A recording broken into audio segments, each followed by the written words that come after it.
Bom dia, essa é a aula 3, capítulo 2, Primeira Guerra Mundial e Revolução Russa. Essa aula é para o terceiro ano. Para a gente pensar a Primeira Guerra Mundial, aí, no primeiro momento da aula, a gente tem que começar pensando que essas potências da Europa, que vão estar aí no final do século XIX, pensando a ideia de imperialismo, né, e esse imperialismo sendo aplicado ao redor do mundo, né, por meio do processo de colonização da África, da Ásia, por exemplo.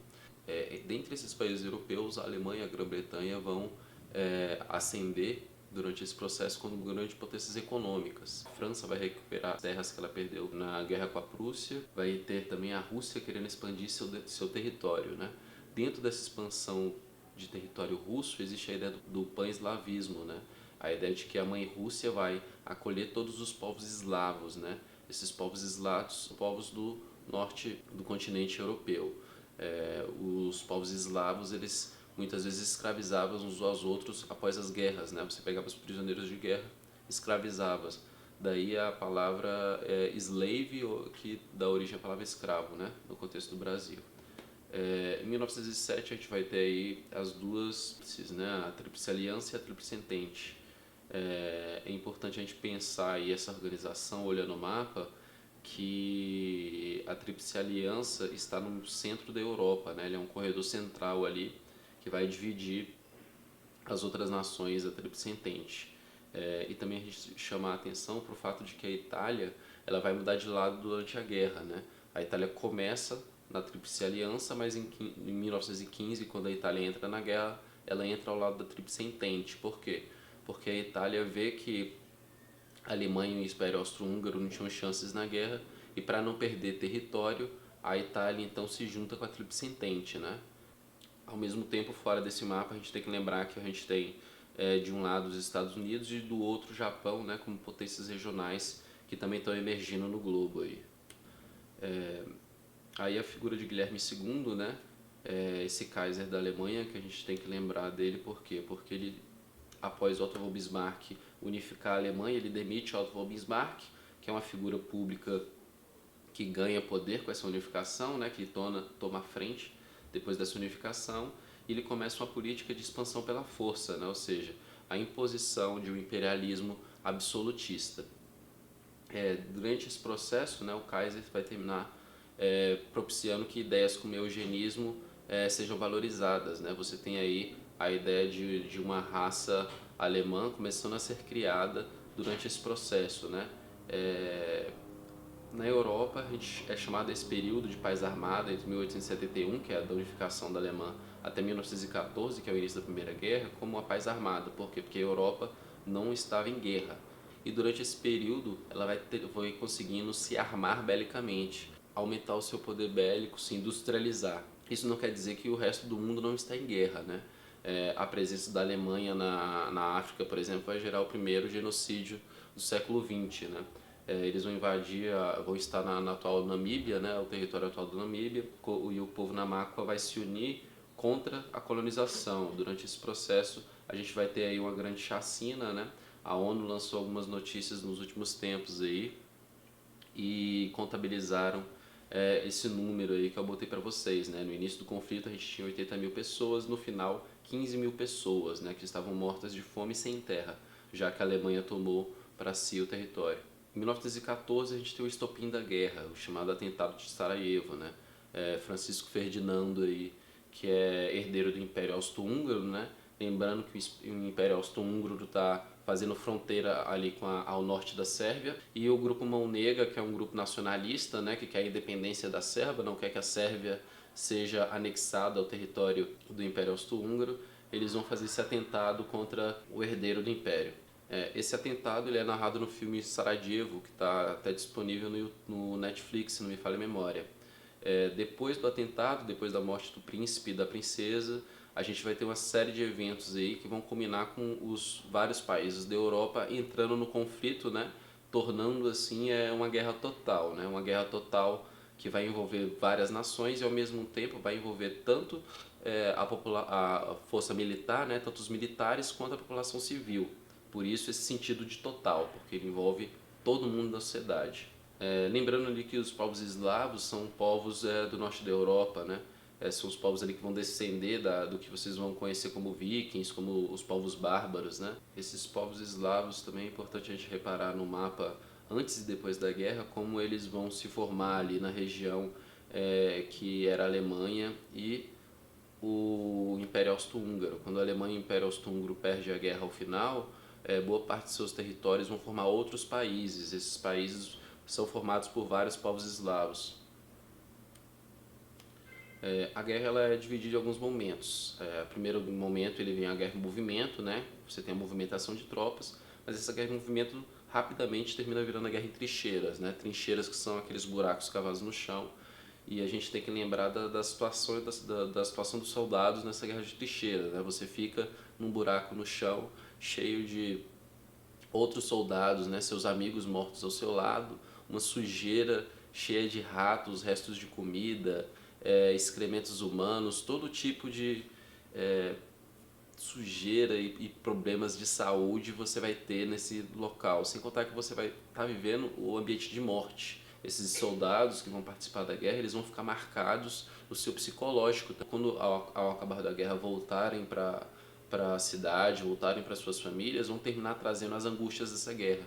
Isso vai impactar diretamente até na Segunda Guerra Mundial também. A gente tem também a divisão das frentes, né? Um ocidental e outro oriental. Importante a gente lembrar também que as mulheres durante a guerra, com os homens na guerra, no campo de batalha, as mulheres vão ganhando posições e funções sociais. As mulheres vão tendo que assumir o papel dos homens na sociedade, com isso elas vão ganhando um pouco mais de poder. O fim da guerra vai ser ali em 1918 e ele vai acontecer quando? Um dos eventos ali que vai marcar esse fim da guerra é a entrada dos Estados Unidos, né? Os Estados Unidos vão entrar em 1917 após um navio seu ser derrubado. Outra coisa que justificou a entrada dos Estados Unidos foi a oferta da Alemanha de ajudar os mexicanos, né? Os mexicanos tinham vivido uma guerra com os Estados Unidos algumas décadas atrás por território ali na fronteira. E isso também continuava sendo uma ameaça. A gente tem ali a Revolução Mexicana também acontecendo durante o período, e é importante a gente pensar que o continente das Américas também está vivendo alguns conflitos. O Brasil ele vai entrar na guerra junto com os Estados Unidos, né? Ele vai seguir a política norte-americana. A gente teve também um navio que foi abatido, e aí após o navio abatido a gente manda as tropas. Eles vão trabalhar junto com as tropas britânicas e francesas nesse fronte ocidental. A gente tem que lembrar também da Revolução Russa que está acontecendo nesse momento, né? Com a entrada da Rússia na Primeira Guerra, o czar Nicolau II vai terminando perdendo poder dentro da Rússia. Ele tem que se comprometer com a guerra e a revolução vai acontecendo dentro da Rússia, né? A população russa está muito satisfeita e ela aproveita desse momento da guerra para daí acontecer o golpe de Estado e a população toma o poder, né? Depois que a população toma o poder e Lenin e os bolcheviques dão outro golpe, tomam o poder provisório e aí implantam um governo socialista a partir do partido. É importante a gente lembrar que depois da Revolução, a Rússia vai sair da guerra, né? A Rússia está nesse momento frágil da Revolução e aí é uma opção de Lenin e da Revolução sair da guerra para poder estabilizar a própria Rússia, para a Rússia poder viver esse processo revolucionário da melhor forma possível e organizar aquilo que tem que ser organizado nessa Rússia, né? Já que a população está passando fome e tem uma série de necessidades. Com esse movimento de entrada dos Estados Unidos e saída da Rússia, né, a gente tem ali o fim da guerra, né, a Alemanha não aguenta por muito tempo, e a gente, no final da guerra, a gente vai ter uma série de tratados que vão fazer o quê? Eles vão redesenhar a Europa. A Alemanha e o Império Austro-Húngaro, que haviam perdido a guerra, vão ter aí seus territórios desmembrados em uma série de outros países, né? A Alemanha, por exemplo, aí vai dar espaço à Polônia, Lituânia, Estônia, Tchecoslováquia, a Áustria-Hungria vai virar Áustria, vai virar Hungria, e Iugoslávia, parte do território vai para a Romênia também. Então a gente vai ter aí essa reconfiguração do território europeu. O que esses tratados vão garantir para os países que venceram a guerra? Vão garantir que a Alemanha fique enfraquecida, que ela perca território e poder militar. É importante a gente lembrar também que a Primeira Guerra acontecia não só no território europeu, mas também acontecia em outros territórios, em outros lugares do mundo, né?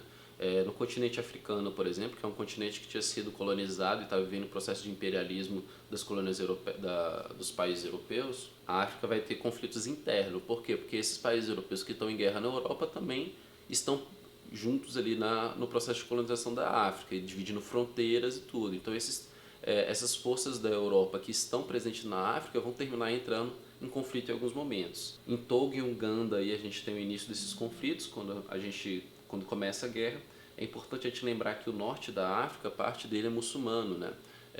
Muitos dos negros que são tragos para o Brasil e para as Américas, por exemplo, são negros que são das guerras entre os muçulmanos e os povos do sul da África. Quando esses povos entram em guerra, e muitos desses povos muçulmanos perdem as guerras, essas populações muçulmanas são tragas como escravo até o território da Angola e de lá chegam ao Brasil e ao resto das Américas. É uma das rotas possíveis, por exemplo. Então, esse norte africano que é muçulmano, ele vai travar as jihadis, né, que vão ser essas guerras religiosas que vão buscar expulsar o europeu e manter sua cultura. O Anthony Giddens, ele tem um conceito de Estado-nação que ele vai trabalhar, dessa relação na real entre Estado, nação e violência, né? E quando ele trabalha esse conceito, né, a gente tem que lembrar aí de que o mundo nesse final do século XIX, início do século XX, está vivendo a formação dos países e da delimitação de fronteiras no mundo, né? O globo terrestre começa a ter agora países que vão controlar determinadas regiões e essas fronteiras não vão ser mais imaginárias, elas vão começar a existir a partir de acordos reais existentes.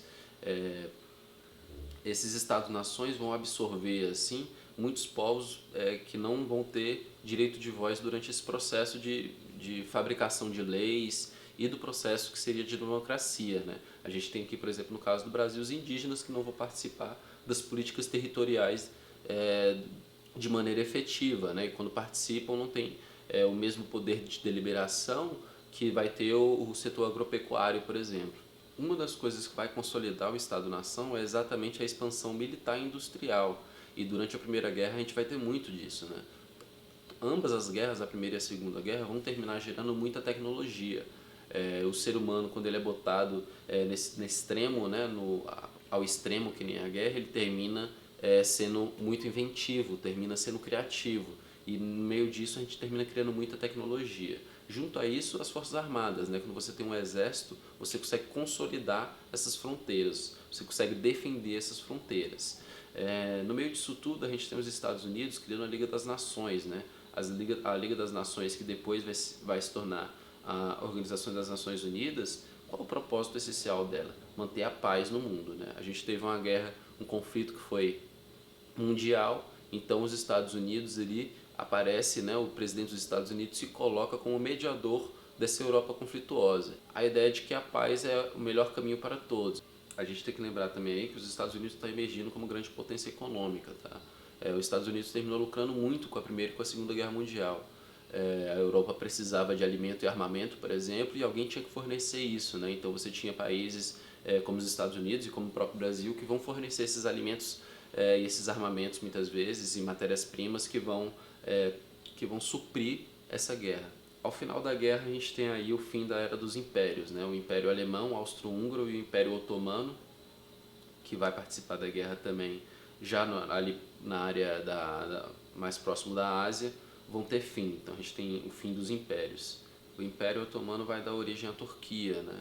É importante a gente lembrar aí do Império Otomano durante esse processo, porque o Império Otomano ele está localizado numa região que é estratégica, né? Ela é estratégica por quê? Porque liga a Europa à Ásia. Não só a Ásia, mas também é próxima ao norte da África. Então, quando o Império Otomano entra na guerra, você vencer o Império Otomano é você garantir para os europeus uma porta de entrada tanto para a Ásia quanto um porto seguro próximo à região da África. A gente entra agora na segunda parte da aula, que é a Revolução Russa. O Império Russo é comandado por um czar, né? E esse czar ele vai gerar uma série de descontentamentos na população russa, né? A população russa está trabalhando muito, ganhando pouco e está sendo muito reprimida pelo Estado. Essa falta de sensibilidade social do czar vai fazendo com que uma série de revoltas vão acontecendo no interior da Rússia, que é um território enorme, né? Um território intercontinental que vai ligar a Europa que começa na Europa, mas que vai até a Ásia, né? E vai agregar diversos povos diferentes, né? Você tem povos com culturas muito diferentes convivendo nesse território gigantesco, e elas estão sendo ali, de alguma maneira, forçadas a viverem uma unificação imposta pelo czar. Durante esse período do czarismo, a gente vai ter uma modernização da Rússia, a gente tem um processo de industrialização, de crescimento das ferrovias, né? Uma das ferrovias importantes é a Transiberiana. A Transiberiana vai ligar Moscou, na Europa, até Vladivostok, que é lá no extremo oriente da Ásia já. E no Cláudio II, a gente, depois desse processo de industrialização inicial em Alexandre, a gente começa a ter um processo de urbanização, de fluxo para a cidade. E com esse fluxo para a cidade, a gente começa a ter mais revoltas próximas do poder. A gente tem uma população do campo que já estava muito revoltada por conta dos altos impostos, né? E agora a população que vai migrar para a cidade, trabalhar nas fábricas, vai começar a se organizar, vai começar a ter acesso a ideias como o marxismo, que vai se popularizar, que vai defender a ideia de que existe uma luta de classes, e dentro dessa luta de classes, o czar seria um símbolo maior desse poder que deve ser combatido, para que a classe operária possa tomar para si o poder e tomar para si o poder dos modos de produção, né? Das fábricas e assim por diante, podendo assim fazer uma revolução socialista. Logicamente que esse processo das ideias marxistas vai gerar uma série de repressão, né? Essa repressão ela vai ser feita por uma polícia, inclusive secreta do Estado. Importante a gente lembrar aí que o socialismo ele vai defender aí a guerra de classes, né? E a ideia de que a riqueza tem que ser repartida de maneira igual, né? A partir gerando igualdade social. O socialismo ele pode ser dividido aí no socialismo utópico, que é do início do século, que vai ser um socialismo mais romântico. Ele vai pensar no ser humano, que o ser humano é bom por essência, de que essa bondade do ser humano iria purificar a sociedade. Já o socialismo científico deixa de lado essa ideia positiva e essa ideia esperançosa, e a partir do materialismo dialético pensa na realidade, uma realidade que para Marx e para Engels não é muito romântica, né? Ela é uma realidade de guerra de classe. Essa guerra de classe ela seria ultrapassada, ela seria superada quando o proletariado tomasse para si os meios de produção. Isso exigiria um período de ditadura do proletariado, ao qual os trabalhadores tomariam o Estado para si, o poder. Então, os trabalhadores no poder. Outra ideia que a gente tem que lembrar é do anarquismo, né? O anarquismo já vai ser um princípio de liberdade mais amplo. A ideia de que o fim do Estado seria o ideal. Um principal teórico é o Bakunin, né? E o Bakunin vai defender também essa ideia da ação direta, né? Ou seja, de você não fazer votação, por exemplo, eleição ou votação como meio político de ação, mas você de fato derrubar o poder como meio de ação. Bakunin vai defender aí ideias como autonomia e liberdade, de que uma ação concreta contra algo é de fato uma ação política. Então, você, por exemplo, derrubar um poder não é uma maneira de ação direta. Você de fato vai estar exercendo a política, você de fato vai estar exercendo a mudança. E quando você derruba o governo, você ganha autonomia e liberdade. Em 1889, então, durante esse fluxo aí de urbanização, a gente vai ter a criação do Partido Operário Social Democrata Russo, né? O czar vai, logicamente, acompanhar o processo de criação desse partido e ele vai ser perseguido, né? Com o partido, eles fazem alguns congressos. Esses congressos são importantes porque eles organizam os trabalhadores. A gente tem, durante esse processo dos congressos aí, o surgimento de dois grupos que vão ser importantes, os mencheviques e bolcheviques, né? Dentro desses congressos apresentaram duas teorias aí para o fim do czarismo. A teoria que vence é defendida por Lenin, né? E os bolcheviques que são a maioria que vem, significa exatamente maioria, né? Ou seja, aqueles que venceram a votação, e os bolcheviques vão defender de fato o ato revolucionário, né? A ação direta como meio de mudança e fim do czarismo. Os mencheviques já vão pensar o meio eleitoral, né? Já vão pensar as eleições como caminho, e nesse sentido vão perder e vão ser a minoria. Na primeira fase aí da Revolução, a gente vai ter em 1905 uma greve geral, né? Os trabalhadores estão passando fome aí, com horas excessivas de trabalho, né? E depois da demissão de alguns operários, os sindicatos terminam se mobilizando e começam uma mobilização nas ruas, né? As pessoas vão então até o Palácio de Inverno, que é a sede do governo, e se manifestam contra o czar, né? Durante essas manifestações, o czar vai mandar então que seus soldados atirem contra a multidão. 1.000 pessoas são mortas e 5.000 feridas. O episódio fica conhecido como Domingo Sangrento e ele vai terminar levando os trabalhadores a uma série de manifestações nos anos seguintes. A Rússia vai entrar na Primeira Guerra Mundial, ainda sob o comando do czar. E com essa entrada na Primeira Guerra Mundial, o czar termina perdendo poder, porque as revoltas dentro do país estão acontecendo e ao mesmo tempo uma revolta externa.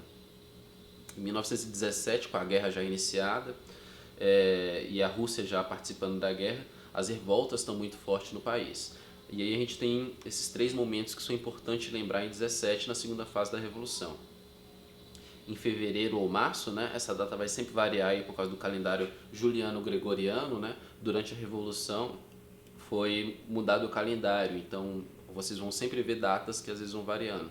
Mas qual a ideia? Nesse primeiro semestre aí, a população vai até São Petersburgo, que é a capital, né? E durante 5 dias vão fazer uma série de protestos. Durante esses 5 dias de protestos, os próprios militares que estão defendendo o palácio começam a aderir às manifestações, começam a apoiar a população. E aí você tem a tomada do Palácio Real. Quando você toma o Palácio Real, é iniciado aí o governo provisório. Então você inicia aí, de fato, a revolução, e esse governo provisório vai ser formado por bolcheviques e mencheviques, além dos trabalhadores a partir de outras representações. Em abril, logo em seguida, né, o Lenin vai lançar as teses de abril. Né? Essas teses de abril aí vão pedir, entre outras coisas, a paz imediata, reforma agrária e nacionalização de banco, algo que de fato vai acontecer anos depois aí. Essas teses de abril vão movimentar ainda mais a revolução, tanto na cidade quanto no campo. Durante esse período aí, depois de fevereiro, depois que o palácio é tomado, Nicolau tem que sair da Rússia. Então o território todo começa a rodar notícia e isso vai gerando uma série de revoltas. No segundo semestre, já no final do ano ali, Lenin e os bolcheviques vão tomar para si o palácio. O palácio que estava sob o governo provisório, a partir desse segundo semestre, entra agora na mão do Partido Comunista. A gente vai ter figuras como Lenin e o Trotsky aí à frente, né, dessa tomada de poder. É importante a gente lembrar também durante aí a Revolução Russa, e em especial a segunda fase, que as mulheres tiveram um papel muito forte, tanto nas manifestações, quanto é importante a gente lembrar também na conquista de direitos das mulheres durante esse período. Algumas coisas que as mulheres conquistaram durante a Revolução Russa são até hoje debatidas, né? A gente tem aí, por exemplo, direitos civis e políticos, casamento civil e divórcio, a liberdade sexual, inserção no mercado de trabalho de forma igualitária, algo que não aconteceu até hoje, direito ao aborto, licença maternidade e por aí vai, né? Então você tem políticas pensadas pelas mulheres para as mulheres. Isso vai servir de exemplo para o mundo todo, tá?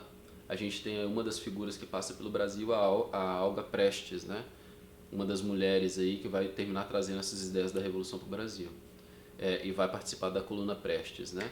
Lá no norte do Brasil, junto com o Carlos Prestes, a intentona comunista, que vai tentar implantar no Brasil o regime socialista. Quando os bolcheviques tomam o poder, Lenin e Trotsky lá à frente, começa um período de guerra civil. Os mencheviques, que estavam no castelo e tiveram que fugir depois da tomada dos bolcheviques, eles juntam um exército. Então você começa o exército branco e o exército vermelho, uma guerra que vai durar alguns anos no país. Com a vitória dos bolcheviques, a Rússia começa a se organizar ao redor do Partido Comunista, né? E a gente vai ter alguns nomes que são importantes a gente lembrar durante o processo. O primeiro dele é Lenin, né? Lenin vai participar desse momento inicial do processo revolucionário e ele vai fazer algumas reformas que são importantes, né? Ele vai, por exemplo, confiscar a terra do clero e dos nobres, né? Clero e nobreza haviam acumulado as terras russas, então os trabalhadores do campo precisavam de terra e tinham exigido uma reforma agrária durante o processo revolucionário já. Então Lenin efetiva essa reforma agrária para dar terra aos camponeses. Ele estabiliza a indústria, os bancos, a estrada de ferro, separa igreja e Estado. democratiza o acesso à cultura. A cultura que antes era restrita às populações ricas começa aqui a chegar na grande população. Cria também essa nova política econômica que vai vigorar até a chegada de Stalin ao poder, né? A ideia era aí estruturar dentro de um país socialista práticas capitalistas que pudessem suprir as necessidades da população. A gente lembra aí também de Trotsky, né? Trotsky estava junto com Lenin aí nesse período inicial da Revolução, e Trotsky vai ser o comandante militar, né? Ele vai pegar o trem a vapor a Rússia, impondo o socialismo ao longo do território e garantindo a revolução ao longo da mãe pátria aí. Com o fim da Guerra Civil, o Partido Comunista vai então começar a chamada União das Repúblicas Socialistas Soviéticas, né? A gente tem também nesse período a morte de Lenin. Com a criação da URSS e a morte de Lenin, Stalin vai ganhar a frente aí, vai tomar o poder na Rússia. Uma das primeiras medidas aí que o Stalin vai fazer é expulsar o Trotsky da Rússia. Ele vai ser enviado para o México e no México ele vai ser morto. O Trotsky aí, durante esse período ele vai até se relacionar com a Frida Kahlo lá no México. O stalinismo, a partir daí, né, a gente tem o chamado stalinismo, né, que é esse período de governo do Stalin. Qual a grande característica dele? É uma grande ditadura. O Stalin ele vai fazer um sistema que vai ser opressivo culturalmente para as várias nacionalidades do país, vai criar um Estado que é burocratizado, e quando você cria um Estado burocratizado, você dá poder a servidores públicos que estão trabalhando para Stalin ou em nome de Stalin. Isso vai fazer, por exemplo, que aconteçam julgamentos forjados dentro do sistema judiciário. As pessoas são enviadas para os gulags, que são campos de concentração, de trabalho forçado. Não existe liberdade de imprensa e manifestação. Então é uma ditadura, né, nesse sentido. É importante a gente lembrar também que Stalin vai investir muito forte na indústria, né, e também nas fazendas estatais e cooperativas para manter a produção agrícola. Isso vai fazer com que em algumas décadas a União Soviética termine virando uma potência industrial, né? Algumas pessoas falam que as geladeiras e os carros criados durante esse período, no final aí de vida de Stalin, até hoje funcionam na Rússia, né? De que os bens construídos durante esse período eles foram feitos para durar a vida inteira, né? Eles não teriam esse aspecto da obsolescência programada, né? Hoje em dia você compra um bem e esse bem ele dura tantos anos, porque em tantos anos ele vai ter um outro que vai superar ele, não. Bens que foram feitos para durar a vida toda, né? Aí no final deixo as atividades, questão 12 a 22, né? Seguindo aquela ideia, né, de que toda aula eu estou botando aí algumas questões. Ao final do curso a gente tem algo em torno de 30 e poucas questões que vão resumir o conteúdo todo e que eu vou responder em um vídeo. Então vão fazendo as questões aí que lá na frente eu respondo. Aí tem umas referências e sugestões. Tem alguns filmes aí, uma música, tem os jogos, né? O Assassin's Creed tem algumas versões que passam tanto na Primeira Guerra quanto na União Soviética. Botei 2 textos aí, um do Lenin e outro do Trotsky, e a bibliografia de apoio que eu usei para fazer a aula. E é isso, gente. Na próxima aula, capítulo 3. Vão fazendo as atividades e é isso. Mandem as dúvidas que eu vou respondendo aí mais à frente, tá?